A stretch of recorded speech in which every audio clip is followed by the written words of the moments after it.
Dear Professor Pincushion, I get really excited starting a new project but have trouble motivating myself to finish the project. Does this happen to you and what do you do about it? Threadles. Dear Threadles, I don't know if you have the proper clearance or not to be hearing this, but as your contact, I feel the truth is out there, and if I don't tell the truth, I'm really part of the conspiracy. And you did ask to probe my mind on the subject, and so I feel I must comply. Today, we're talking about UFOs.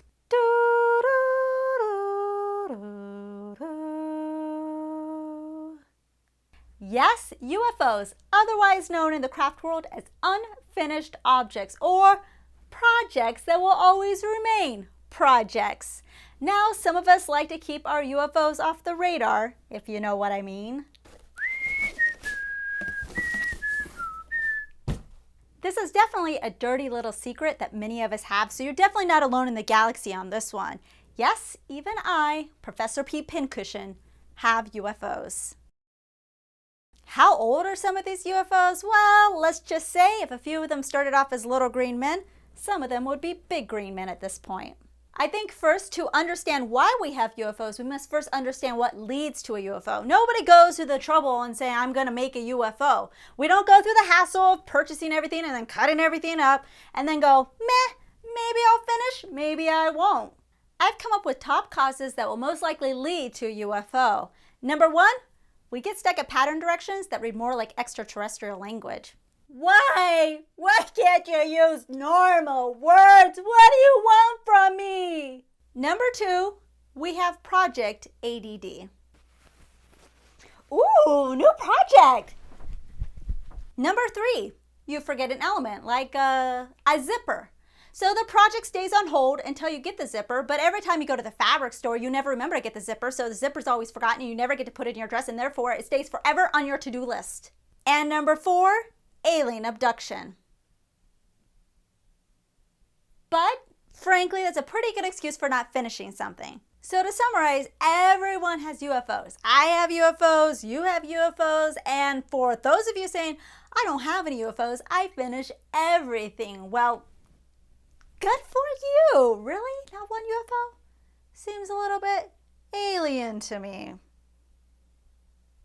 I think even worse than UFOs are EFOs. Yes, I did just make that up. EFOs, for those of you that can't read my thoughts, because of the tinfoil hat, are embarrassing finished objects. You know what I'm talking about. That dress you spent all that time making, but maybe there were a few construction details that looked a little bit more homemade than you like, or it just fit a little funny here, so you never get around to wearing it. Of course, there's always a plan in some unknowable distant future to fix it so you can actually wear it out of doors. But today is all about being honest. We both know there are more exciting projects we'd rather be working on. We've already tackled that dress, won that battle, or well familiar with the terrain. In other words, boring.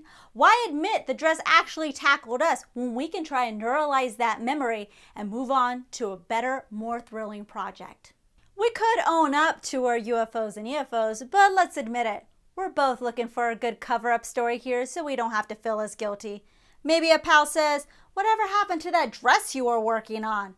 We could deny, throw in a good old-fashioned Jedi mind trick, or make them think they're the crazy ones. What dress? That was a weather balloon. Although the weather balloon line might not work as well as you think. Believe me, I've tried. I think the trick is to appear as casual as possible. I guess the only thing left to do is to accept the inevitable, and until we have the technology to beam those suckers into the final frontier, you can just be like me and hide them in the deepest, darkest corners of your closet. So I hope you found these tips on UFOs and EFOs helpful, and remember, your secret is my secret. And for those of you still bragging about never having a UFO and being so perfect, remember, it's nothing to phone home about.